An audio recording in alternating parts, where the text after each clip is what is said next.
جی دوستو، آپ دیکھ رہے ہیں کلائڈوسکوپ۔ 9 سال کے طویل مذاکرات کے بعد جو کہ ورلڈ بینک کے ذریعے ہوئے، پاکستان اور بھارت نے 19 ستمبر 1960 کو انڈس واٹرز ٹریٹی کراچی میں سائن کی۔ پاکستان کی جانب سے پریزیڈنٹ ایوب خان اور بھارت کی جانب سے پرائم منسٹر نہرو نے اس معاہدے پہ دستخط کیے۔ اس معاہدے کے تحت جیسا کہ آپ جانتے ہی ہیں کہ جو 3 مغربی دریا ہیں، دریائے سندھ، چناب اور جہلم، اس کا پانی پاکستان کو ملا، اور جو 3 مشرقی دریا ہیں راوی، ستلج اور بیاس، اس کا پانی بھارت کے حصے میں آیا۔ لیکن اس میں جو مغربی دریا ہیں 3، اس میں بھی بھارت کے لیے گنجائش رکھی گئی کہ تقریباً 33 ملین ایکڑ فیٹ کا پانی بھارت استعمال کر سکتا ہے، اور پھر تقریباً 3.6 ملین ایکڑ فیٹ پانی اسٹور بھی کر سکتا ہے۔ پھر یہاں پہ بجلی پیدا کرنے کے لیے بھی اس کو رن آف دا ریور پروجیکٹس کی اجازت بھی دی گئی، ہائیڈرو الیکٹرک پاور پروجیکٹس کی اجازت، اور پھر تقریباً 18,000 آپ کہہ سکتے ہیں کہ میگا واٹ تک بجلی بھارت ان دریاؤں سے جو پاکستان کے حصے میں آئے، ان دریاؤں کے پانی سے بنا سکتا ہے۔ اس میں ایک آرٹیکل 9 ہے اس ٹریٹی میں، جس کے تحت اگر کوئی ڈفرینسز ہو جائیں، ڈسپیوٹس ہو جائیں، تو اس کا پورا ایک میکنزم ہے دیا گیا ہے، جس کے تحت ورلڈ بینک کو ہم رجوع، پہلے تو خود بائیلیٹرلی کوشش ہوتی ہے کہ جو پرماننٹ انٹرسٹ کمیشن ہے اس کے تحت ہمارے ڈسپیوٹس وغیرہ کچھ میں حل ہو جائیں۔ اگر وہ نہیں ہو سکتا تو پھر ورلڈ بینک کو رجوع کیا جاتا ہے، اور کیونکہ ورلڈ بینک بھی ایک سگنیٹری ہے اس کا، اور پھر ورلڈ بینک اگر چاہے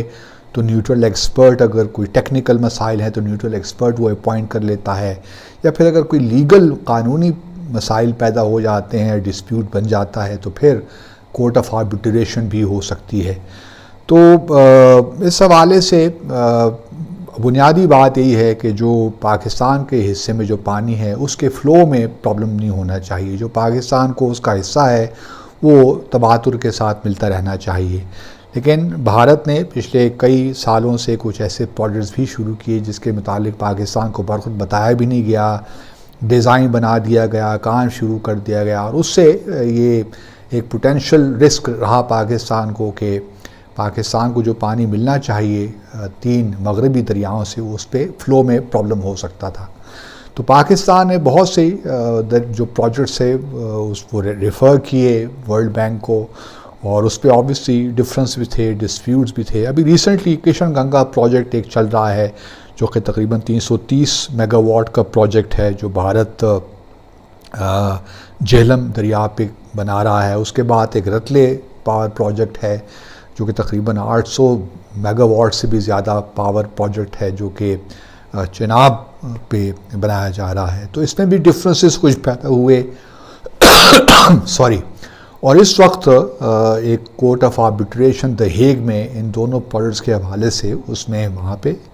آپ کہہ سکتے ہیں کہ سنوائی ہو رہی ہے۔ اس دوران اب خبر یہ آئی ہے کہ 25 جنوری کو بھارت نے پاکستان کو نوٹس ایک سرو کیا ہے کہ وہ چاہتا ہے کہ اس معاہدے میں تبدیلی کی جائے، اس کو موڈیفائی کیا جائے۔ یہ میں بتاتا چلوں کہ یہ معاہدہ جو ہے پرماننٹ ہے، اور اس کو یک طرفہ طور پہ آپ ٹرمینیٹ بھی نہیں کر سکتے، اور جہاں تک اس میں تبدیلی کی بات ہے، کچھ امینڈمنٹس کی بات ہے، تو وہ جو آرٹیکل 12(3) ہے اس کے تحت یہ ہو سکتا ہے اگر دونوں پارٹیز ایگری کریں، لیکن اس میں کوئی ٹائم لائن نہیں ہے کہ کتنے کب ہو، کس طرح ہو، یہ ابھی ڈیفائن ہونا باقی ہے، کیونکہ ابھی تک اس کی کوئی نوبت ہی نہیں آئی فرینکلی اسپیکنگ۔ لیکن اب بھارت نے پاکستان کو ایک نوٹس دیا ہے کہ 90 دن کے اندر انٹر گورنمنٹل جو ہے ٹاکس ہونی چاہیے، اور بھارت اس میں کچھ امینڈمنٹس پروپوز کرنا چاہتا ہے۔ اب بات یہ ہے کہ ابھی تک تو یہ معاہدہ ٹھیک ہے، ڈفرینسز ہوئے، اور اس میں جس طرح میں نے پہلے کہا کہ ڈسپیوٹ سیٹلمنٹ میکنزم موجود ہے، تو بھارت کو اس وقت یہ کیوں محسوس ہوا کہ اس کو موڈیفائی کرنا چاہیے، کہ اس کو ری اوپن کرنا چاہیے اس معاہدے کو، کیونکہ معاہدہ بائی اینڈ لارج کام کر رہا ہے، اور اگر کوئی ڈفرینسز ہیں تو پاکستان کا یہ حق ہے کہ وہ ورلڈ بینک کو رجوع کرے، اور ورلڈ بینک جو فیصلہ کرے چاہے وہ نیوٹرل ایکسپرٹس ہوں یا کورٹ آف آربیٹریشن ہو، جو فیصلہ بھی وہ کریں، وہ بھارت پاکستان اس کو قبول کرتا ہے، اور ماضی میں پاکستان نے قبول کیے ہیں یہ فیصلے بھی۔ تو اب جب کہ یہ معاملہ کورٹ آف آربیٹریشن میں کشن گنگا پروجیکٹ کا اور رتلے کا چل رہا ہے، تو بھارت کی جانب سے آبویسلی ایک ڈائیورژنری ٹیکٹک تو ہے، لیکن ساتھ ساتھ پاکستان پہ ایک لحاظ سے پریشر بھی بلڈ کر رہا ہے۔ یوری کا جو واقعہ ہوا تھا ستمبر 2016 میں، اس کے بعد آپ کو یاد ہوگا کہ پرائم منسٹر مودی نے ایک بڑا سخت بیان دیا تھا کہ جو پانی اور دہشت گردی ہے یا خون ہے، یہ ایک ساتھ نہیں بہہ سکتے۔ تو ان کا اشارہ یہی تھا کہ ہم پاکستان کا جو پانی ہے وہ ہم بند کر دیں گے، جو پاکستان کو ہم، اور بھارت میں ایک ڈیبیٹ بڑے عرصے سے چل بھی رہی ہے کہ یہ ون سائیڈڈ ہے، ہم نے کیوں سارے مغربی دریا کا پانی جو ہے پاکستان کو دے دیا، ہماری اپنی ضروریات ہیں ہریانہ، پنجاب میں، دہلی میں، تو یہ معاہدہ ٹھیک نہیں ہے اور پاکستان کو اتنا کنسیشنز نہیں دینا چاہیے، تو اس معاہدے کو ری اوپن کرنا چاہیے، اور اس میں بھارت کو اپنا حصہ جو ہے وہ صحیح لینا چاہیے۔ اور پھر ایک بات یہ بھی کہی جاتی ہے کہ پاکستان بہت سا پانی ضائع بھی کر دیتا ہے، اور ان دریاؤں کا پانی بھی